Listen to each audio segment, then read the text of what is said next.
Hello, everyone. I'm Jean-Claude BeyondMystic, and welcome to this deep woo-woo episode. I just noticed my poster's wrong.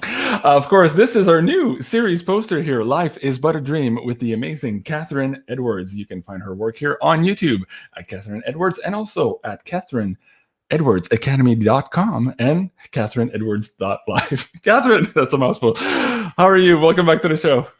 I'm good. I've had a very fascinating week. Been speaking to lots of individual people. Oh, I've got a bit of an echo.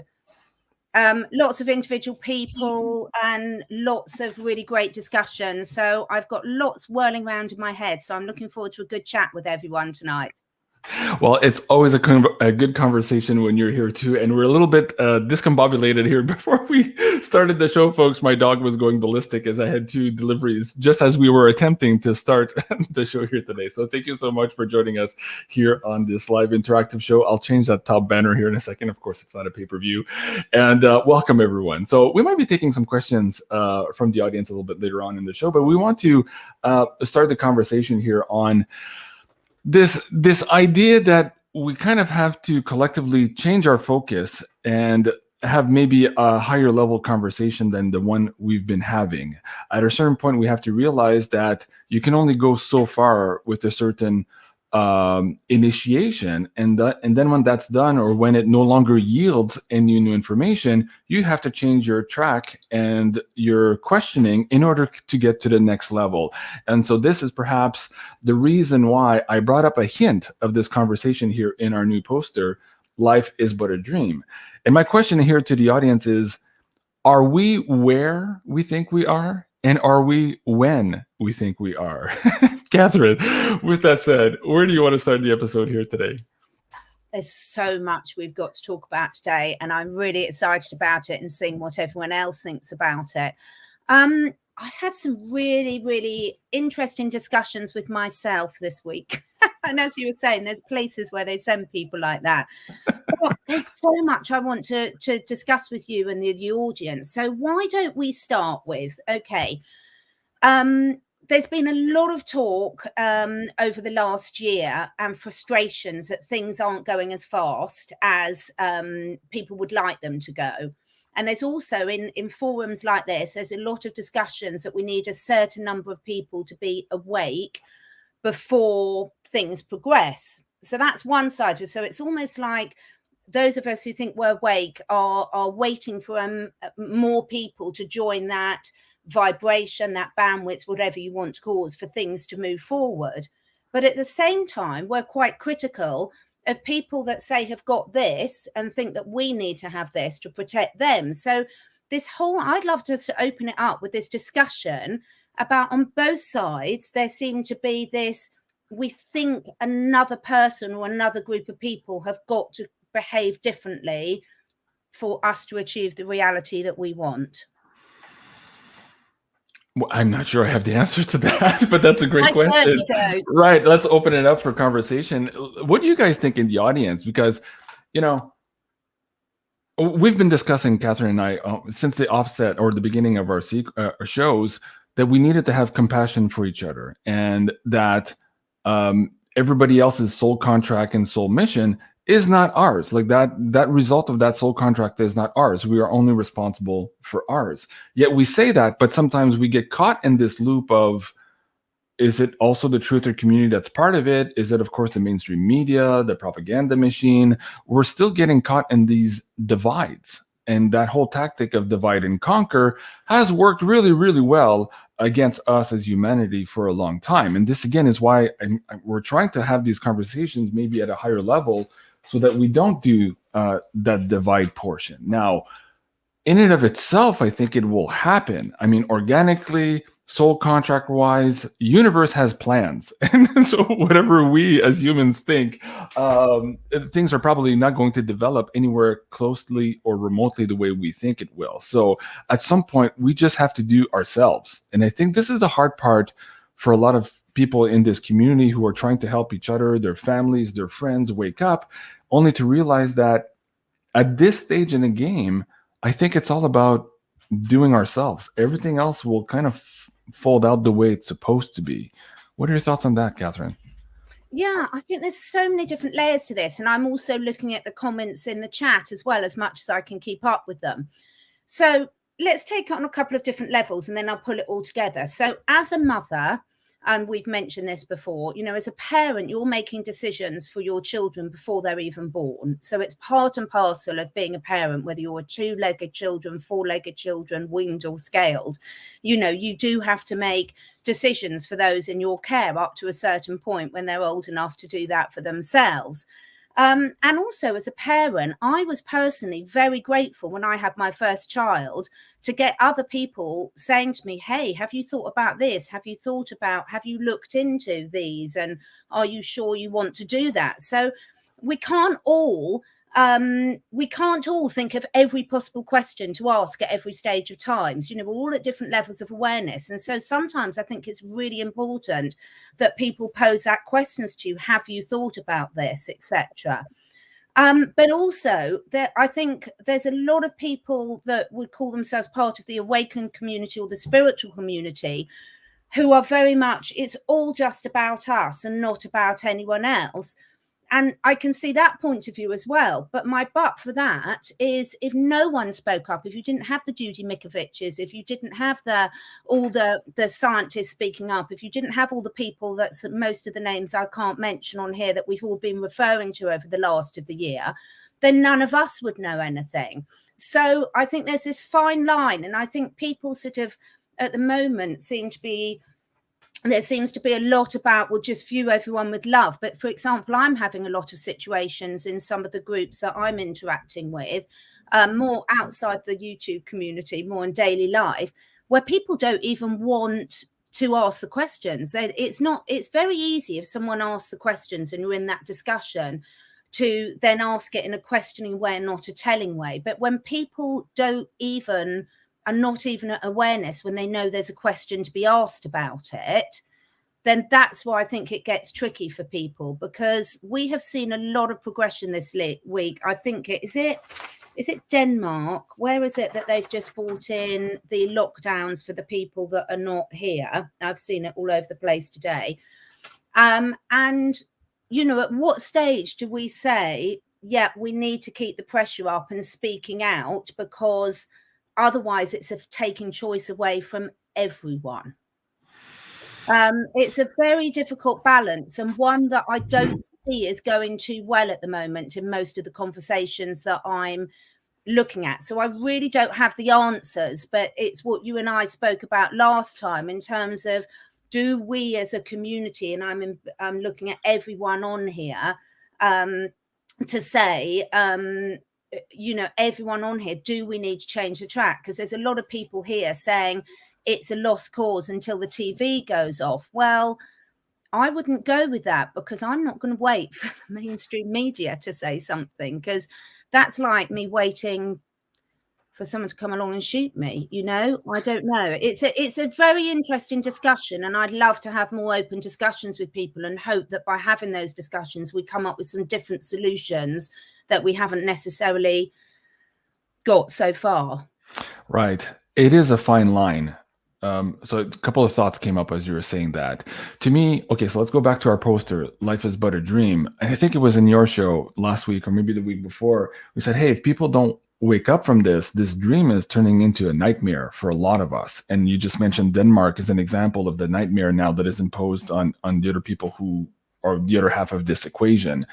Cliff, I put out a video yesterday or the day before, I forget which one it was called now, but he was talking about loyalties, how we as humans right now are going to be tested in our loyalties.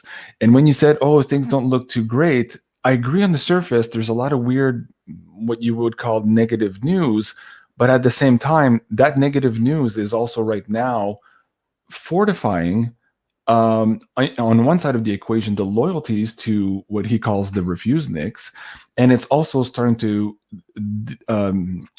disintegrate the base of those people who perhaps weren't awake and took the products as advertised. And so we're seeing a shift happen now. And I think you just mentioned CNN. You don't want to watch CNN. Well, of course, they're firing people right now and getting rid of their online media personalities because nobody watches them anymore. So they're becoming, as Clefai had said, irrelevant. So we've had this media casualty, and it's a compounding effect. Now, how quickly does that translate to, okay, we're as humans, we're done with this whole situation around the planet and we're moving into sci-fi world? I don't know how many more months, hopefully not how many more years, but I actually see optimism in all that negative news because of that test that universe is providing us to test our loyalties, our understandings, our ability to stand up for ourselves. I think this is where, again, this is kind of what Janine and I were alluding to in the decode for the Wizard of Oz show. Let me see if I can bring that poster back up for the audience here. And the reason we said that was that in the Wizard of Oz, Dorothy is the child here, and she's viewing this whole story, which is essentially a metaphor for the matrix of control, the financial system, and all of that. You guys can go watch the episode. But at the end of it, from her perspective as a child, she eventually finds the man behind the curtain and then realizes, oh, I had this power all along. The man doesn't have any power. And so that's where the movie stops. And what Janine and I were suggesting to the audience is perhaps that's not where the movie should stop. It stops there for the child and the perspective and the field of view of the child. But as humanity is moving into the age of Aquarius, the bearer of knowledge, we have to look at it from a much bigger perspective and perhaps ask that question. Like you were saying earlier, there's a question to be asked. Who gave the man behind the curtain all that technology to control the humans through this Emerald City and the green glasses and all of these things? There is perhaps another player or entity or force behind that. And until we look all the way through there, we are susceptible to being duped once again with a new system where we're going to be shown, hey, this is the new system. It's good for you guys. It's better than the old one. But it could eventually be, here, meet the new boss, same as the old boss. So this is why, again, we're trying to have these conversations and ask these difficult questions for each other. But I have to say, I'm cautiously optimistic, even though in the last week there's a lot of weird negative news coming out. What do you have to say on the Wizard of Oz decode and how that ties into this overall conversation of where we are, who we are, and perhaps when we are in this whole spiritual battle? It's interesting because even as a child and especially as an adult, I absolutely hated that film. I hated it. I thought everything about it was terrible. The message over it. So it's quite interesting for me to sort of look at that. But I think in terms of the message, I think you're exactly right. And I think this is the issue. We all talk about keep questioning. We all talk about the keep questioning. And it's a bit like V for Vendetta, who is really putting those boundaries on us? And so I take that back to what I sort of started with and sort of saying, well, if we're all waiting for the mainstream media to start telling the truth and saying it's hopeless for them, or if we're all waiting for more people to wake up before things change, to me, I don't see any difference to what we're criticizing other people to behave of. Now, I'm not suggesting that people on this chat are sort of saying that. And I think your analogy and what you've been discussing about with Janine on that is really, really important. I must go and watch that episode. But I heard another really good interview. Now, David Martin was on the Red Pill Expo event. I think it was over the weekend. And his interview's on Rumble. I shared it on my Telegram. I can send it to you later. And he said some fascinating things that I think he said the video is brilliant and it's he's very, very passionate in it. But one of the things that really hit home to me about that is that do we energize the forces of darkness when we anonymize them? So if we're just talking about organizations like MSM, if we're talking about a lot of the big family names that we're not allowed to mention on here, if we're constantly talking about I think we've got to get it right down to personal levels and stop generalizing about things, because all the while you keep things too general, too anonymous, you're not shining the light on where it really needs to be shone on. And we've said right from the start that you can't get rid of the darkness until you truly shine the light on it. And I don't think that beam of light is focused enough. So just like you were saying about who was giving the little man behind the curtain the power, I would like to say, you know, let's stop as a community, just stop talking about white hats and black hats and things like this. And let's really all do our next level of research and start talking about specific people and specific names and see perhaps if that makes a difference. Because I do agree with David Martin. I think when you give people that anonymity and you don't get specific enough, you almost strengthen their power, because you're having conversations and putting energy into it without really shining the light on a specific bit of darkness. Does that make sense? So I'm not sure what the translation is in English, but it goes something like this: the biggest trick the devil ever produced was to convince you that he doesn't exist, or words to that effect, right? Yeah. And so that's exactly that here. We're talking about, and okay, so about a month ago or 2 months ago, you and I were discussing this idea of these low-level cons, the left-right paradigm, all of this stuff, the blacks against whites, the gays versus the non-gays, all that stuff, right? So, and then we started talking about this higher level of duality, only to realize that we're again falling in that same trap of, wait, there's something above and behind that. And I think this is where Ronnie says, so true, GC. I think this is where a lot of us are being challenged right now, where we kind of have to take a break and we're all kind of like long in the tooth. We're suffering from this fatigue of having to recreate the reality that we find ourselves in, and reset maybe those neuro-linguistic maps or patterns in our minds as to what we actually think is reality. And so I've seen this over the year as I've tried to bring this conversation along and push the edge of that envelope every time I come on air.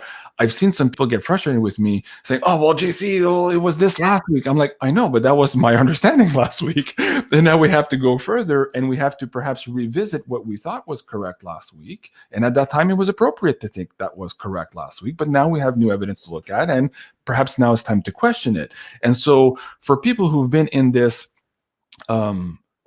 process review, if you want to call it that, from the IT world I was in, anyways, from this process review of looking at what's real and what's not, I think for people who are just now waking up, that's very difficult, because they're just grasping on now to the new reality they think they've understood for themselves, finally, with their own, without the glasses or the green colored glasses, as what it's make the hologram of the Emerald City here in the Wizard of Oz. But at the same time, we're crashing that every day with these conversations. So, man, I'm having trouble even saying this at this point. I'm trying to figure out a way, even for myself, because you started the show by saying, where's that fine line? Okay. Yeah. And so I'm having trouble as I don't know. I don't even know what I am at this point. I'm a person who does woo-woo on YouTube, but it's more than that. I'm trying to obtain mastery, and through that I have to challenge everything I think I know, and I'm trying to bring the audience along on my path, and so hopefully together we can make sense of it all. But even for myself, I have to find that fine line between crashing my frequency field because of this huge cognitive dissonance that I'm going through personally. So can you imagine the audience as well? Like, we're all going through this thing. Where is that fine line between pushing that every day to maybe push and finalize this war once and for all, versus maybe taking a break, going to hug the trees, loving everybody, and trying to find normalcy in this absolutely crazy world. I don't know, but my gut feeling is that we're kind of behind the 8 ball. So I have a personal drive that keeps pushing me, even though it's very uncomfortable sometimes. That's where I'm at. And I'm trying to have that same kind of compassion for everybody who's watching the show, because I'm thinking that people who keep watching this on a day-to-day basis, coming to Catherine Edwards and myself, they also want to push that understanding of what reality is. Whether they know it or not, there's something in them trying to push. And maybe it's that sense of urgency. Maybe it's that sense that we are moving through these energies that are conducive to us, maybe finally becoming adults here, graduating from the Dorothy point of view of what the Wizard of Oz is to perhaps what the next level is. I don't know, but holding that balance, I have to admit, for myself, it's been a constant struggle, even this year, and especially in the last couple of weeks, to be quite honest.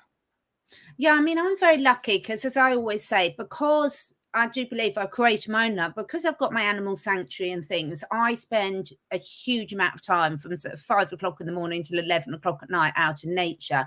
And that is so, so grounding. And I must say, I'm loving this journey. I really am loving it. I'm loving the opportunity to have these amazing conversations with them, with people.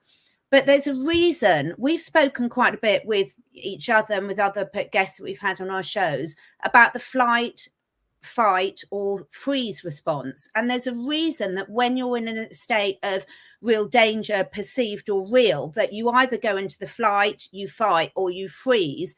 And when that happens, physiologically, your body stops selling blood to other areas of your body, so it doesn't send blood to your digestive system, because it's getting all your body's energy resources are being sent to where it needs to do one of those things to get to yourself to a survival situation. And I think that's almost sort of where a lot of us are now. I mean, I don't feel in a fear state. I'm sure there's some things that probably trigger me into that, but not a lot, to be quite honest. I'm very much in a curious stage.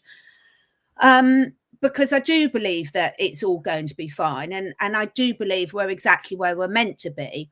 But equally, I also do believe we will put him in these human bodies with free will for a reason and to use it. And one of the beauties of any form of teacher or anything is the skill of that is to almost like, say you've gone through a years long awakening process.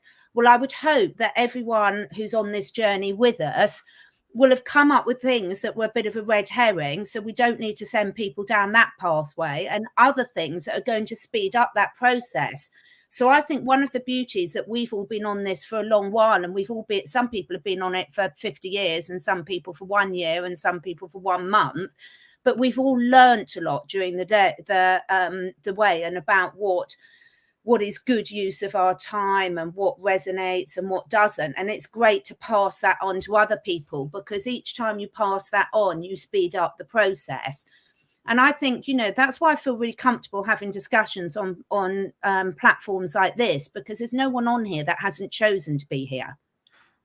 So they're voluntarily participating. And if they don't like what we're talking about, they can just leave.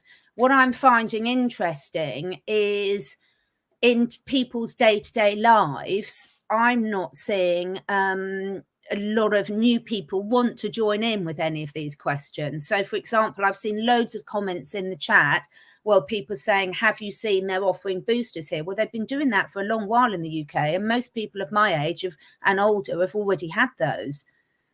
And most of them aren't questioning it. Mm-hmm. And things. So that's why I'm intrigued. I'm intrigued to say, well, what next? Because if you're a sports coach and your football team keeps losing, you would hope as a coach you'd change tactics. You would hope you wouldn't just keep sending them out on the pitch to do the same mistakes over and over again. Mm-hmm. Right. And then there's that question of, you and I had this conversation last week. We said, well, what is this thing that's happening around the planet? Is it in fact somehow, if you can describe it this way, a self-selecting euthanasia program? Yeah.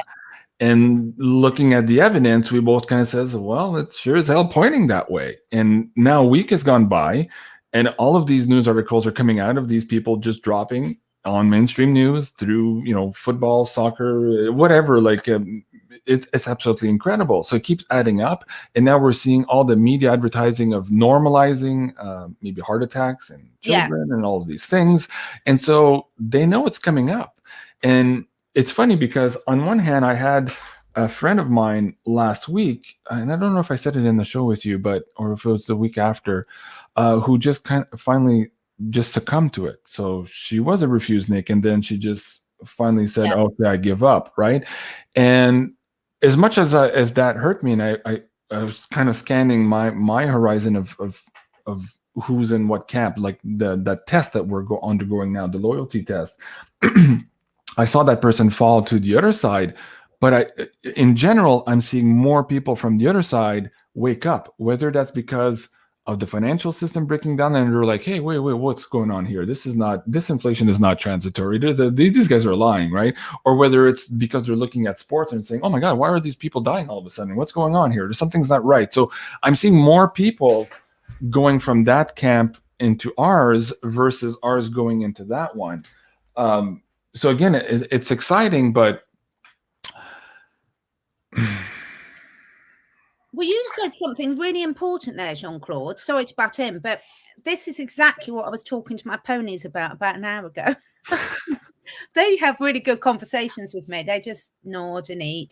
But what you said there, is it almost controlled? I don't know whether you said euthanasia or what. So I was thinking today, I've had conversations with other people about no fear kill. So in the old days, a lot of people, native tribes who were out hunting, had a lot of pride in the way that they would only take what was needed, and they would sneak up on their prey. They would be experts with their bow and arrows or guns, and they would take them without the prey animal even knowing the trouble was coming.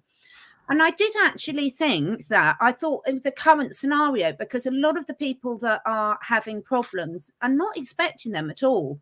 They're not expecting them. So for them, is it quite a kind way for them to go on that journey? You know, is it mean to actually wake them up out of their slumber?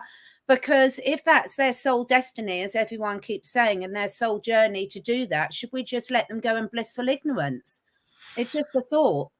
No, it's a great question, Catherine. I've been debating that all year too, especially when I had family that, I recognized that they took a different approach than me on this. So I was like, okay, do I stop even showing them now what's coming out in the news? And to some extent, they also somehow kind of, how do I say that, automatically or innately decided no longer to watch the news. It's kind of like they don't want to know. They don't want to hear it now. They know it, but they don't want to. So they're making maybe that unconscious decision of living blissfully until they get tapped in the head, as you said there, in the hunting aspect of things.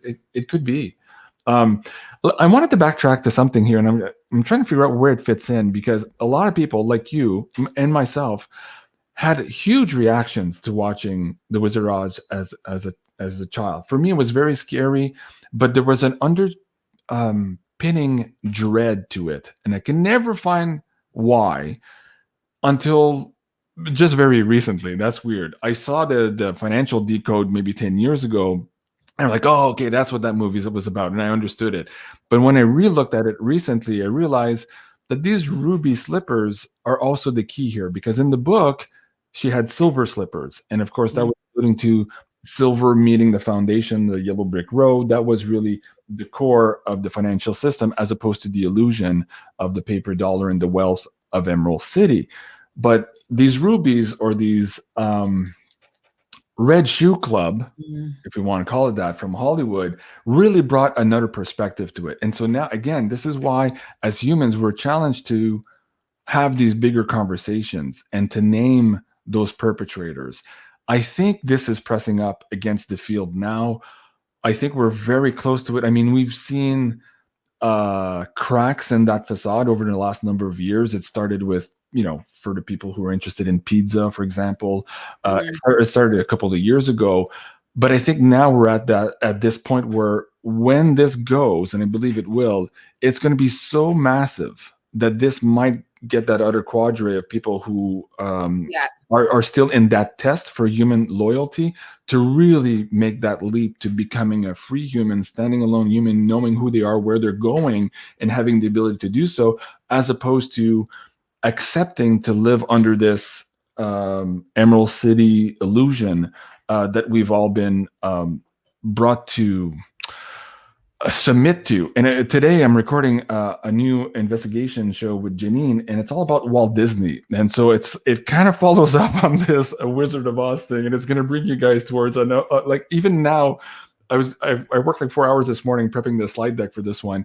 My mind is still kind of like, and I haven't had Janine pull the cards on it yet, but where I think this is going is exactly that conversation we have to understand as humans. What's really behind this illusion? And then we can decide whether or not we want to continue living on this illusion and maybe break free from it. And then if we do break free from it, how do we as humans come together again and decide what is it we actually want?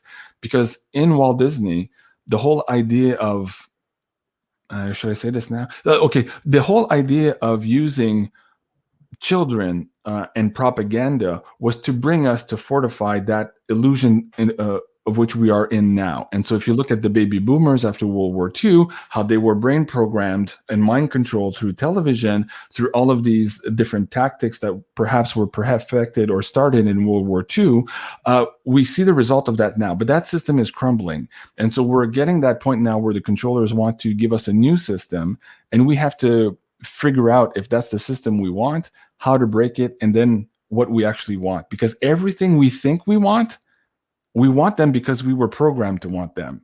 Yeah.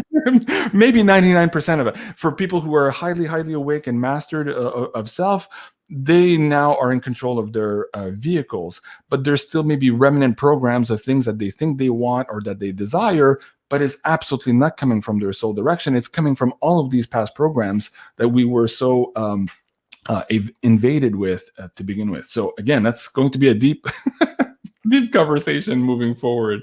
What are your thoughts on that? It's so important. I mean, one man's medicine is another man's poison. One man's heaven is another man's nightmare. So I've always been in a strange position. When I was employable, and I decided to step away from that a long while ago. But, you know, I was in the time when in the big industries, they were all hot on change management, and I love change. And we were all taught that change is so difficult for everyone to cope with, and it's going to be really difficult and really hard. Therefore, we have to go through this. And I was like, this is fantastic. I love change. How interesting. Let's see what else we can do. Let's see what else we can do. So I do think we have to agree is not everyone wants what we want. So a lot of people that are watching this have got really quite key, you know, quite clear ideas about what they want their future to look like. So I'm literally one of these people, I think it was Einstein that says, you know, you can think that everything's a miracle or nothing's a miracle. And I'm one of these people that genuinely looks at everything. I mean, I went out for a 2-hour dog walk with my daughter today, and every single day I do that, I'm just like, this is so beautiful here. Oh my God, the Canadian geese have come back to winter in the UK. How does a goose fly all that way? If a goose can do that, what else is our body capable of? So that just happens to be the mindset that I've been born into in this incarnation. But I've got other friends that love nothing more than to sit there. Their ideal day is to sit on the sofa and read a book. And there's nothing wrong for it, because perhaps they've had really busy lives other times round, and perhaps this time they want to take it a bit easier. But I think also I have reached the stage where I'm 100% comfortable sharing my truth, and then people can choose whether to listen to it or not, because I believe everyone here has been put here for a purpose. And if we think we're seeing certain things, then we have a duty of care to report it, because there's no point telling someone afterwards, well, I knew that would kill your child, or I knew that would kill your animal. And every day I work with clients and their animals, and at the time they can be resistant, because it can seem a little bit overwhelming of all these things that they've got to do. I mean, I've just seen quite a few comments from my clients in the chat today saying they've been taking this product Clean Slate that I've been recommending. Now, this is amazing for detox in the body, but also decalcifying the pineal gland. It's really fantastic. And what I see is when people take that little steps, other things snowball really, really quickly. And I think I'm really of the clear understanding now that I've got my vision of the future, but that is completely different to say what my two sisters would like to see their future look like. And that's okay. But equally, as a parent, I was at the stage where it was the MMR jabs that were just coming to light when I had my first child. And I was very grateful that other parents had been through the trauma of their children being damaged for sharing their information, which has enabled me to make different choices to my children before I made a decision that could have been disastrous. So I think if we keep sharing what is our truth, but we keep an open enough mind, that tomorrow we might discover something that completely changes our version of the truth. And I think it's happening, well, tomorrow. It's happening every minute. I mean, really, when you see the rapidity of, or the speed at which the news cycle is running right now. I mean, Janine and I are doing 2 shows a week now, and we could do 7. I mean, and every time we start a show, we're like, oh my God, where do we start? It's been so long since we last talked. And it's like, no, it's just been 2 days. But it's absolutely crazy. I want to bring this up to the attention of the audience. The Blacklist. I don't know if you guys have watched this series at all, but there was a lot of disclosure in this series, and they were the first, well, not the first, but maybe really the first to really dive into the cabal and the bad guys, and how they usurp all of our systems where we think they're good systems, but really they're control mechanisms. And so he's ostensibly a criminal here, but he's helping the FBI. There's a specific task force, and they're basically hunting down these people on this blacklist, and they're changing the world, at least. But in season 9 here, the first episode, the main character, Ray Reddington, he's been called to come back to the fold and to work with the team. And he says, oh, I've had to learn to let go of so many things in the last 2 years. And I'm afraid if I look at this now, like, it'll bring me all back. And as he was saying that, of course, he's describing a specific traumatic event at the end of season 8. And now he's kind of like lost.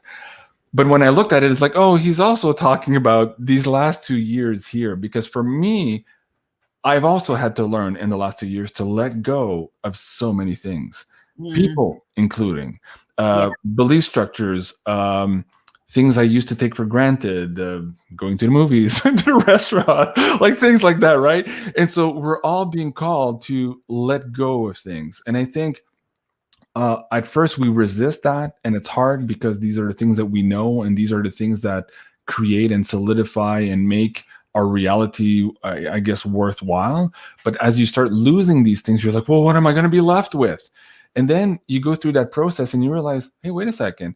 All of those things I've let go, and some of them difficult, and people, relationships and all that, only made room for new things to come into my life. Yeah. For the Catherine Edwards to come into my life, for the Janine to come into my life. You see what I mean? And then suddenly you realize, wait a second, I'm rebuilding now. And it's kind of an opportunity. At first I saw this as, oh my God, this is horrible. I'm losing my friends. I'm losing families over this. I'm losing the ability to do this and this and that. I am also taking joy in the new things that I'm finding, and also maybe putting more love and attention where I should have put more love and attention to the things that perhaps I still have, but that I was taking for granted before. So my mind has gone through this weird shift also in the last 2 years. And I think this is where, again, when you ask, well, where's that balance? I mean, it all comes down to the individual. I know I have to do what I have to do. Yeah. So I'm going to continue now. Like, I know, like, I have this deep knowing. I'm exactly where I'm supposed to be. I'm doing the things I'm supposed to be. And I'm not ashamed of that. I feel so much in harmony, like never before in my life, that makes me feel good. Where I see the difference, though, is that I've scaled back trying to convince people who didn't come here, like on this channel, voluntarily. Here, you and I can have a conversation with the audience. They came here to have this conversation with us and participate. At the restaurant, at my family parties, and they didn't really go into those family parties thinking, oh my God, JC is going to, he's going to completely destroy my worldview again. I hate this, right? So I think on that side of things, I've had to learn to let that go, continue to be who I am, living in my truth and my honesty with what I want, what I believe, and all that. Because again, we're being tested here in the universe, as Cliff is saying, into our loyalties. And so that's where I'm at. I hope for the audience, guys listening, that you can see maybe the positivity in all of this too, and see in your life how perhaps things that you've had to let go made room for other things too, and maybe made you be more appreciative of the things that you might have taken for granted before. How's that process been for you in the last year or two, Catherine? Letting go, and then also seeing how that was perhaps an opportunity. I mean, I've had to let go of so much, like you, but probably about 10 years ago, when I got very into a lot of the Joe Dispenza, Wayne Dyer, Louise Hay type of things. And I noticed a huge step increase in where my life was going, both physically, emotionally, spiritually. And what I found is that I was very well aware of the concept of that you have to make way, you have to clear out other things, whether it's an old sofa, if you want a new sofa, you've got to get rid of the other one first, otherwise you're not creating the space. But it doesn't mean it's not hard. And it is something that personally on a friendship level, I've struggled with more. But what I've realized now, a lot of people that know me know that I'm very blunt. I think particularly for a British person, because the British tend to beat around the bush a bit more and just be sort of trying polite and trying to put something in a nice way. And from all the work, all the animal communication work I've done, I found that that doesn't always serve people the best. So I try and be respectfully speak my truth without any expectation that they agree with me. And so what I found is that when I stop worrying about how I want someone else to perceive it, it's much more authentic. So again, I'm just concentrating on what I want to say, not being rude to people, not sort of upsetting their things, but not being afraid to be authentic. And then that gives people the choice, because not everyone's going to like us, and they certainly not everyone does like me at all. But the people I've attracted into my life have been the best ever. And I feel as a person, I'm growing so much more because of it. And I like the way, I really genuinely now like the way that I'm growing, because I'm surrounded by myself with the people that I'm really resonating with, and they're challenging me. They're opening up new perspectives. Like conversations like this are just so wonderful. So I 100% do. I do find it sometimes very difficult to let go of old friends or family members. But once I've done it, funny enough, some of them have then come back in a different attitude, and that has been really wonderful to see. So I think, and perhaps might I interject here too? Yeah. Those people that come back into your life, anyways, in my experience, we are now at a much higher level of friendship than we were 10 years ago, because now we have a better understanding, not just for our relationship, but for ourselves as part of that relationship, and a better appreciation for the other person's point of view than ever before. Whereas before, maybe these were friendships that, date from high school, and I had an understanding of a friendship that started in high school, but I never understood how I grew and that person grew over the last 20, 30 years, and how they were completely different. Whereas now, if they're coming back after a separation, that is kind of cleared up, and we have stronger bonds, I believe, moving forward. Have you seen that also as an experience? Absolutely, completely. It's just so wonderful to see. And I think what I love is it's not just the people that respond like that, it's also the animals. Anyone who's got animals know that they pick up your real essence, not what you're trying to project out to the world. So they're absolutely fantastic at mirroring back to you where you're really at, not what you think you are, where you're pretending to yourself or others you're at. And I think the other thing that it's allowed me to do by sort of opening up to these sort of conversations, it is I really have become a lot less defensive of my opinions. And I think that's just been really, really important stage of sort of the evolution, because I genuinely want to discover new things and new ways of doing things, and not be attached to any past beliefs that I might have had. And I think now that I've reached it, there's a lot of advantages of getting older, folks. You learn a lot for the mistakes you make in life. But I think now I can I can laugh at myself a lot more. I can see how I was behaving before and how that might have attracted certain behavior back towards me. But now I'm very much, not everyone is meant to resonate at the same time. You're not meant to be at a frequency to everyone. There's different comments going through here. We're all at different levels of understanding and awareness. So not everything is meant to resonate with you or will do. But don't throw the baby out with the bathwater. If there's some bits and you can take something from it, that's really good enough. And that's going to have been worth your your experience. So yeah, I'm finding it, I would say the last couple of months, the letting go has become a lot easier. And once I let go of that last bit of resistance, I've seen people come back in a very different relationship, and not all of them, but some. And that's just been a really good reflection to me that, yeah, you know, it's never them. It's always a combination of the energies. Right. You just said something there that I think is probably, we've had a deep conversation here today, and I'm going to have to go rewatch it and listen to myself, because I was like, man, what was I saying? And this was a hard one for me to explain, because as you know, I think in French, and especially when I'm emotional, I go deeper in my French roots. So explaining it in English in a live show, doing the translation, watching the screen, all that becomes taxing on me. So I hope everything I said makes sense. But you just said something that really struck me. You said you came to the point where you're less defensive about your opinions.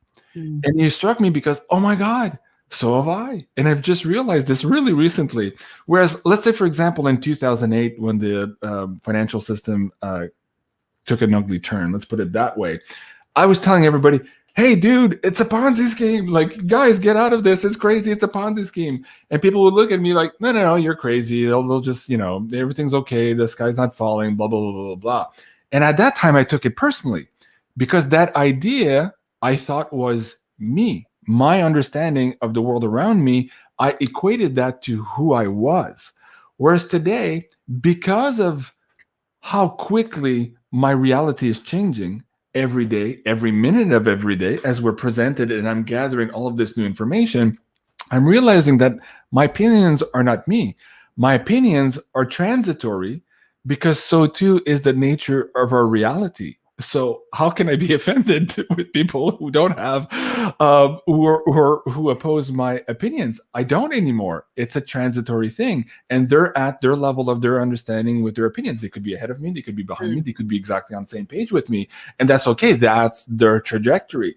And so now it's much easier, like you just said, because of that. And whether I realize it or verbalize it, like I'm verbalizing it now for the first time, it enables me to be much truer to my opinions also, without being afraid of who thinks or what, or the ridicule, or the what's the word, not deception, but when you rejection of rejection, right? I don't fear that anymore. I was like, well, that's my opinion today, it might change tomorrow, so you can reject it or not. I really don't care. So it makes for these conversations now, they're probably a lot easier than they could have been on me maybe 10 years ago. How's that affected yours? Yeah, it's so much easier. Oh, we've got Cliff here in the house. It's so much easier. And what I've done is I've really enjoyed over the last year, I've had the opportunity to listen to such a diverse range of people. And what I can see is I, you know, identify with little bits of this person, little bits of that. And then a week later, I'll have moved on to a different level and I'll have a different opinion. And I just think it's fantastic. And I think I heard you and Janine talking about one of your conversations. It's so important that we try and view the best in most people. And by that, I'm sort of, okay, what do I mean by that? I'm having a bit of giggle. I started off the show tonight by saying about we have to name names now. We've got to get more general, in my opinion. This is the stage I'm at. Might not be at the stage other people's at, but I feel very confident now getting very specific with my level of understandings if I think I can call someone out.